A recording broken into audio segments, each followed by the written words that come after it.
नमस्ते साथियों। देखिए, फोर्थ ग्रेड की जो एग्जाम हुए थे, आंसर की आई थी, उस पे कुछ प्रश्नों पे आपत्ति लगाना था। तो उसके लिए सूचना आ गई है कि कब से लगने वाली है। तो इसमें तारीख दे दी है और क्या क्या चीजों का आपको ध्यान रखना चाहिए, है ना, वो भी इसमें दिया हुआ है। ठीक है, तो इसको हम समझेंगे। और इसमें एक चीज दी है, अगर आप कुछ भी गलत तरीके से अगर कोई आपत्ति दर्ज करवाते हो, उसमें अगर आप किसी भी जो किताब है उसमें आपकी तरफ से एडिट वेडिट करके अगर आप कुछ करते हो, तो फिर आप पे क्या हो सकता है, जुर्माना लग सकता है, आप पे केस भी चल सकता है ना। इसलिए सब चीजें क्या होना चाहिए, आपके पास में ऑथेंटिक होना चाहिए और कोई छेड़छाड़ नहीं होना चाहिए उस किताब के साथ। ठीक है, तो चलिए यहाँ पे हम देख लेते हैं कब से कब तक की हमको मिली है तारीख। यहाँ दे के रखा है दिनांक 8/11 से, है ना, 1 बजे, ये 12 से ही चालू होगा, है ना, मध्य रात्रि से। तो कब तक के है, 8 तारीख से 10 तारीख तक के। ठीक है, 8 से 10 तारीख तक के है ऑनलाइन आपत्ति के लिए। यहाँ पे दो प्रकार से आपत्ति लगाने का है। एक जो ऑफलाइन, जिन्होंने ऑफलाइन फॉर्म जमा किए तो परीक्षा में उपस्थित थे, तो उन लोगों के लिए क्या है, 3/11 से 6/11 तक के हैं। ठीक है, लेकिन आप लोग अधिकतर जो है अभी ऑनलाइन वाले स्टूडेंट हो। ठीक है, तो उसके लिए जो तारीख है वो क्या है, 8 से 10 तारीख तक, है ना। 11वें महीने में 8 तारीख से 10 तारीख तक के आपत्ति लगाने के लिए आपके पास में समय रहने वाला है। अब आपत्ति आप लगाओगे तो उसमें क्या क्या चीजें आपको ध्यान देना है, ये आपको देखिए।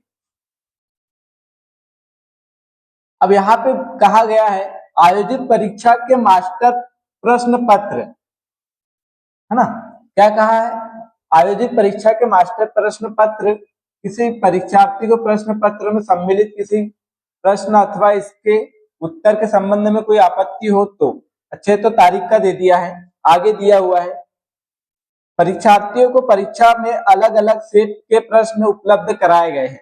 अब देखिए, आपको लगाना सब लोगों को एक ही प्रश्न पे है। जैसे कि एक कूद वाला है, हिंदी में ऐसे 5-6 प्रश्न जिसके मैंने ग्रुप डाल दिए टेलीग्राम पे। टेलीग्राम कपिल सर हिंदी के नाम से है। ठीक है, आगे मैं आपको व्हाट्सएप नंबर दे दूंगा, अगर आपको टेलीग्राम चैनल नहीं मिलता है तो व्हाट्सएप पे मैसेज कर सकते हो, या फिर आपका कोई क्वेश्चन है, कुछ डाउट है तो आप पूछ सकते हो, है ना। तो देखिए, आपके पास में ऊद वाला ही प्रश्न है। ठीक है, ऊद या ऊत वाला तो बहुत से लोगों का है, लेकिन प्रश्न संख्या कैसी है, उनकी अलग अलग है। तो आपका जो प्रश्न संख्या थी, आपके जो सेट में आया था प्रश्न, मान लो किसी के इसमें 58 नंबर पे है, तो वो उसी का स्क्रीनशॉट लगाएगा और उस पर आंसर लिखेगा। मैं आपको आगे बता दूंगा, मैंने यहाँ पे रखे कुछ प्रमाण, तो उसके आधार पर आपको बता दूंगा किस प्रकार से रखना है। ठीक है, अपलोड किए गए मास्टर प्रश्न पत्र में उनको उपलब्ध कराए गए प्रश्न पत्र, सभी प्रश्न अलग अलग क्रमांक पर सम्मिलित है।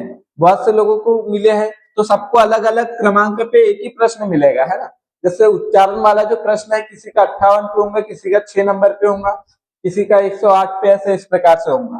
ठीक है, तो यहाँ पे क्या कहा है, मास्टर प्रश्न पत्र उत्तर के विकल्प में भिन्न क्रम से हो सकता है। अब सभी के इसमें विकल्प विकल्प विकल्प जो है उसका क्रम कैसे होगा, क्रम भी अलग हो सकता है। कहीं पे ऊत वाला पहले दे दिया है फर्स्ट पे, किसी पे ऊद वाला सेकेंड पे है। ठीक है, तो क्रम भी ऊपर नीचे हो सकता है। ठीक है, तो वही आपको आपका जो प्रश्न रहेगा आपके परीक्षा में जो आया है वही स्क्रीनशॉट लगाना है। ठीक, आगे मैं आपको समझा दूंगा। यहाँ पे जो मेन चीज है वो हम समझ लेते हैं कि देखिए, एक प्रश्न के लिए आपको कितने रुपए लगेंगे, 100 रुपए लगने वाले हैं। ठीक है, अगर से आप मान लो कि 5 प्रश्न पे लगा रहे हैं तो आपको 500 रुपए देना होगा, और ये पैसे वापस नहीं मिलेंगे किसी भी कंडीशन में, आपकी आपत्ति मान्य हो चाहे ना हो, ये ये जो पैसे हैं ये आपको वापस नहीं मिलने वाले हैं। ठीक है, अब देखिए इसमें और चीजें दी है।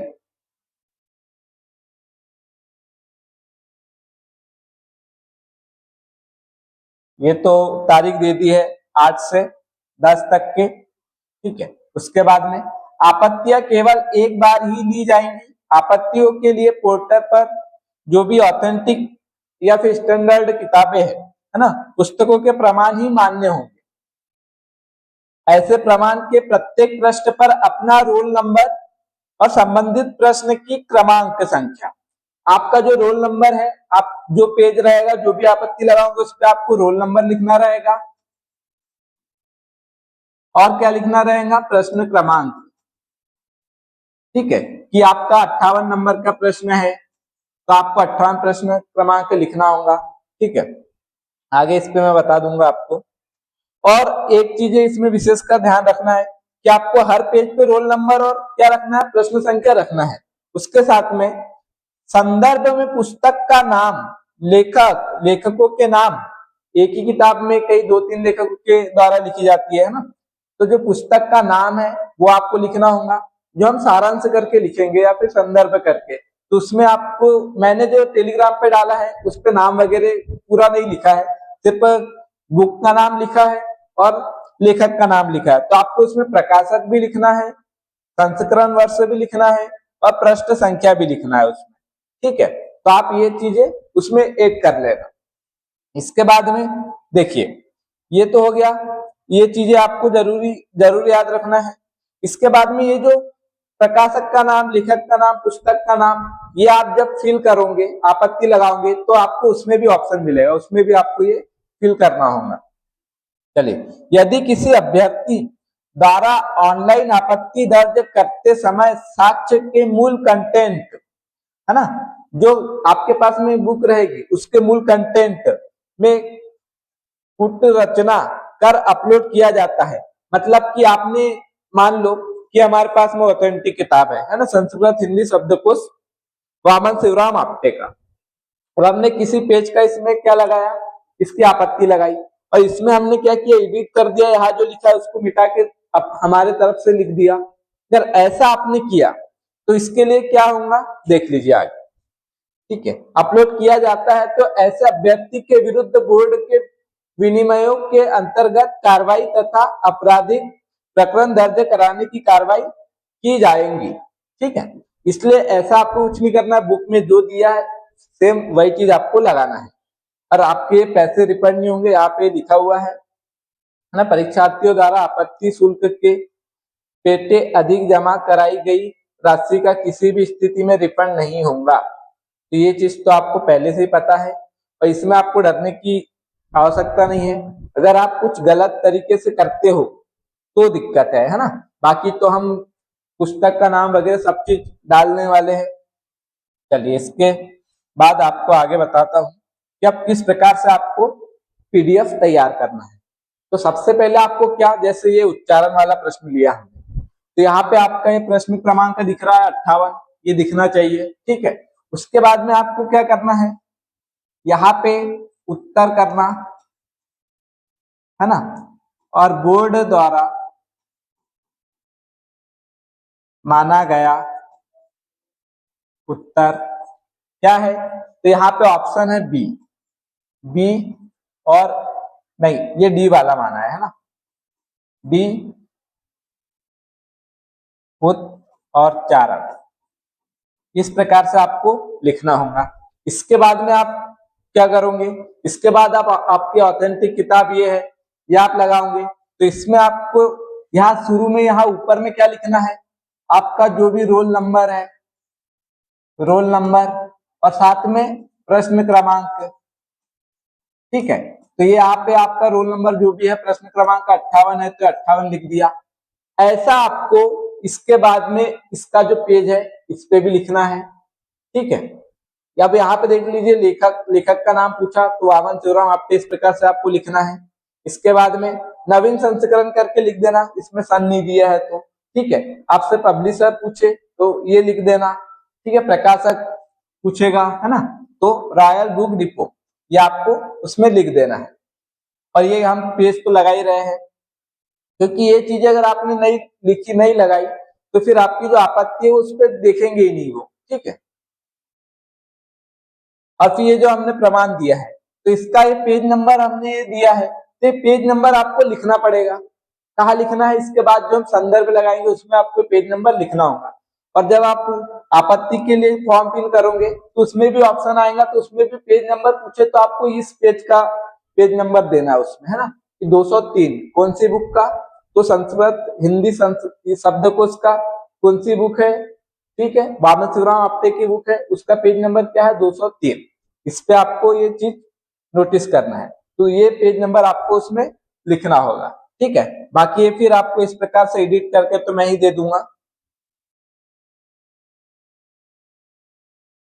ये जो सारांश मैंने ये तो मैंने डाल दिया है सब। इसमें आपको क्या करना है, अब जैसे यहाँ पे हमने शुरू में क्या किया, संस्कृत हिंदी शब्दकोश वामन शिवराम आप्टे उच्चारण, है ना, उद की संरचना के साथ दिया है। तो आपको यहाँ पे उसका पेज नंबर मेंशन कर देना है कि पेज नंबर 205 पे है या फिर जो भी पेज नंबर है ना, उस पे ये चीज दी हुई है। तो यहाँ पे आपको इसके साथ क्या करना है, पेज नंबर भी देना है और उसका जो प्रकाशक है वो भी आपको लिख देना है, संस्करण भी आपको लिख देना है।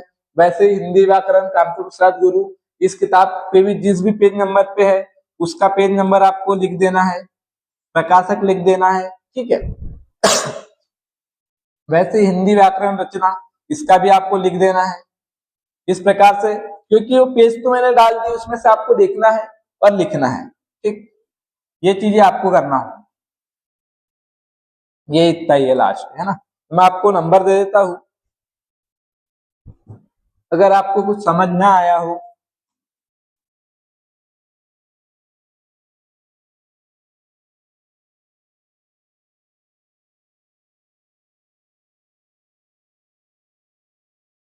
इस व्हाट्सएप पे आप मैसेज करके पूछ सकते हो, और लिंक में मैं आपको टेलीग्राम की लिंक दे दूंगा डिस्क्रिप्शन में, तो आप वहां से टेलीग्राम चैनल ज्वाइन कर लेना। वहां पे प्रमाण डाल दिए हैं मैंने। अगर और भी किसी सब्जेक्ट के प्रमाण आपके पास है, क्योंकि मेरे पास तो हिंदी के ही है, आपके पास और भी किसी सब्जेक्ट के प्रमाण है तो मुझे सेंड करना, वो भी मैं टेलीग्राम पे डाल दूंगा। तो जो बाकी लोग हैं वो भी आपत्ति लगाएंगे, तो जितने ज्यादा लोग आपत्ति लगाएंगे उतना अच्छा होगा। ठीक है, और हिंदी के कोई प्रश्न आपको लग रहा है कि सर इसका भी आप प्रमाण दे दीजिए, है ना, इसमें ये समस्या आ रही है, तो उसका भी मैं बता दूंगा। पर आपको इस पे मैसेज करके आपको बताना पड़ेगा कि सर ये प्रश्न है। आपको क्वेश्चन सेंड करना है, जो भी आपका प्रश्न रहेगा उसमें आपको ये भी लिख के बताना है कि इसका उत्तर जो माना आयोग ने बी माना है, ए माना है। ठीक है, ये आपको बताना है। अगर वो वाकई में आपत्ति लगाने वाला होगा तो मैं उसके लिए प्रमाण दे दूंगा।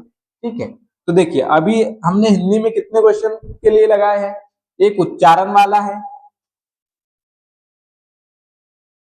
एक दुशासन वाला है, एक चिड़िया वाला है, एक कौन सा है, बुद्धि वाला है,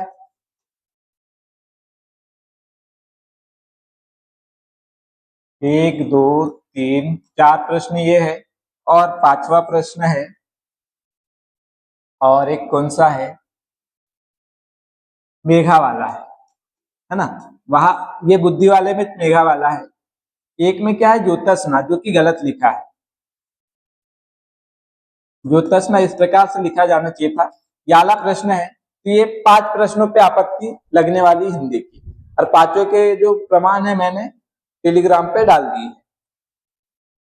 और फिर जब डेट आएगी तो जब आप फॉर्म फिल करोगे, अगर वहां कोई दिक्कत आती है तो मैंने नंबर दे दिया है, वहां पे आप मैसेज करके जानकारी ले सकते हो। धन्यवाद।